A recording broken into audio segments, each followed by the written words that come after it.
he started moving and got that log moving, I'd jump on the log. I was just, that's my childhood. And yeah, we had tractors.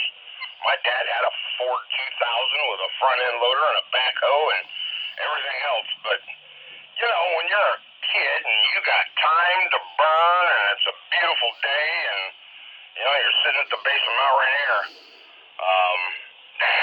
why drive a tractor? Just hook up a horse. And, boy, do I miss it. But, the joys of childhood and being able to do things at a slower pace. WA7 FSH.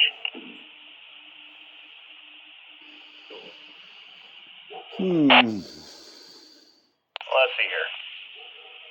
All right, I think I've got it. Well, you guys, as a Teamster Union member, I have a question for either one of you. A trivia question for either one of you. I'm sure you both are familiar with the logo of the Teamsters Union. What's the names of the two horses that are in the Teamsters Union logo?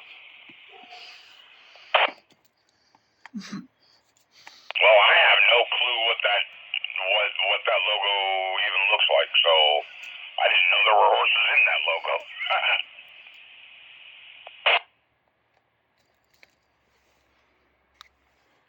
And I don't know. Well, Glenn, you're killing me. I'll have to send you a picture. One of the pictures I found here of the Teamsters logo. But the horses' names are Thunder and Lightning. Together, they symbolically represent the pillars of the Union: quality and power, dignity and justice, strength and morality. And there's one right there I think I'll send to Glenn. It says, strike like lightning, roll like thunder. And, I'll send you a picture of the logo there, Glenn. WB7 VPI. WA7 FSH, get back in the rotation here. It's been a lot of years, and I think I heard from somebody that when I was up there doing that road show in Bellingham, selling those tables up there, Linden, Washington, little town of Linden, Washington up there, would probably just multiply by 10 the entire population of the town once a year for the draft horse extravaganza. And they had all kinds of competition like that. Backing them up, pulling forward.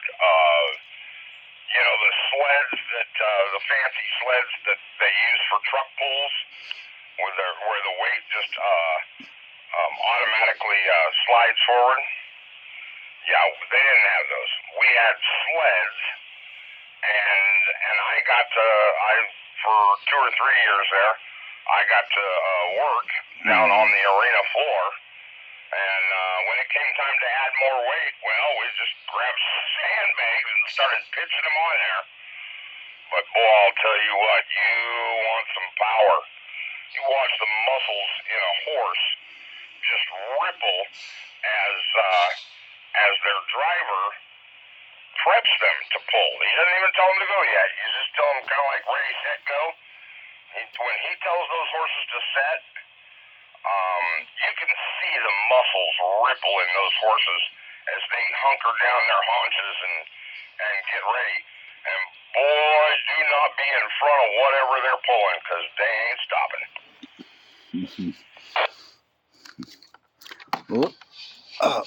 KK7OQQ, am I doubling? Hope you're in your right spot. Okay, yeah, I had one story I wanted to share, but I got to share this with you. A bull hauler told me a story about 3 bulls talking about this new herd of heifers or calves, and then one big bull that was coming onto the pasture. So here comes a bull hauler, and all these calves and little heifers run off, and this bull because they were talking about, well, I ain't sharing any of my herd. Oh, over my dead body, I am. And this other guy, well, yeah, no way, I'll kick that bull's behind. And this bull gets off. He's young, he's rippling, man. He is like the bodybuilder of bulls, man. And their mouths drop open, and I'll reset. And they started talking. Well, one guy started saying, well, you know what, I could maybe spare a couple of my herd. And yeah, this guy says, you know, I think I choose to share two of my heifers. And the other guy, the bull, started stomping and snorting at this big, young, huge bull. And they're looking at him saying, hey, man, are you out of your mind? Look, there's like, and he said, well, I want to make sure he knows that I'm a bull.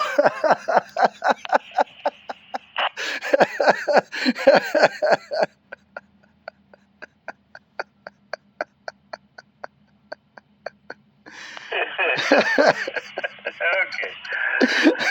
Oh boy. Well, I think I better go get started on that, all that stuff I talked about needing to do. Like, you know, like, I get my questions together. I got a good subject. I got a pretty good subject for. I gotta go glean the questions out of the story. And get those all typed up. But Ted, not last night, but the night before, I made another run to Redmond, and I was pretty amazed. About left our yard about 9:30 here in Northeast Portland, and as I was rolling down I-84, heading through from Portland into Gresham before I got off I-84 in Wood Village and started heading your direction. The thermometer on my tractor said it was still 80 degrees. And by the time I got up right there by Brightwood Scale up to the Wildwood Park and the turnoff to go into the resort there at the Thriftway, I was getting a little bit of a chill. I'm like, what's going on? Reached over and cranked the AC way down, and then looked at the temperature thermometer gauge on the truck.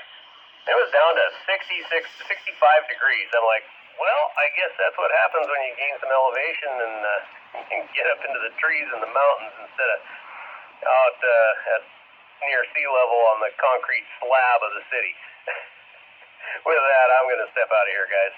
WB7 VPI 73. Hey, Roger.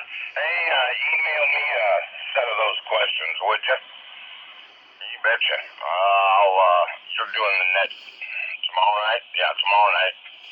Yeah, email me a set of those questions, and I'll check into the net there. Yeah, gentlemen, I have a couple of girls over here that are looking at me like it's time to go outside, so I'm going to say 7 threes. WA7 FSH. KK7 OQQ. Yeah, this is such an interesting conversation. I had to record it. I'm going to post it on my YouTube channel, and you can guys see how your signal's coming into my radio. If it's okay with you guys.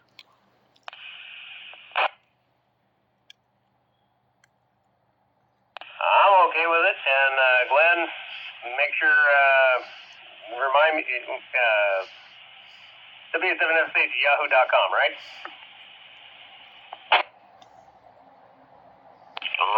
Roger. Yeah, no, fine with me, Ted. What do I look your channel up under? Speaking of which, there's fire information and whatnot on the WA7FSH YouTube channel from last night from the Outdoors Net. So, yeah, but yeah, no problem with that. And yeah, my call sign at Yahoo. Talk to you guys later. WA7FSH.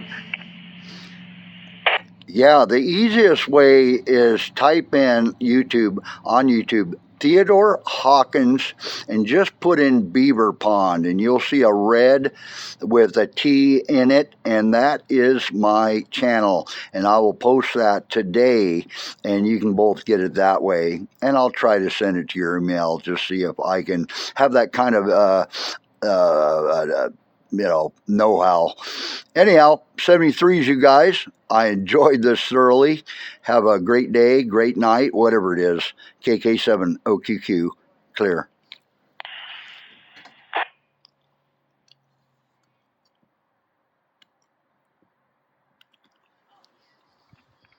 Ted, I think I screwed something up there. Theodore Hawkins, I got that part. What was the other part? Because this came up with a DIY pond, solar pond, and Theodore Hawkins music by Trevor Perry. Well, yeah, on YouTube, type in Theodore Hawkins and then Beaver Pond, and that'll take you to my Beaver Pond video. But then if you click on that channel, that will go to my other videos, which this will be posted on. Yes, so that might work.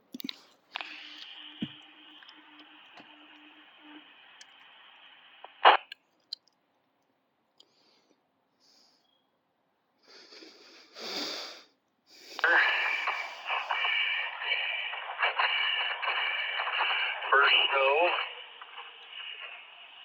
So obviously I found it. Oh, great. Well, I'll get this posted and you guys can check it out later on there. Yeah, I like posting stuff. All right. Well, with that, man, get some rest. I feel like a nap too. Drink a couple coffees and take a nap, right? KK7OQQ.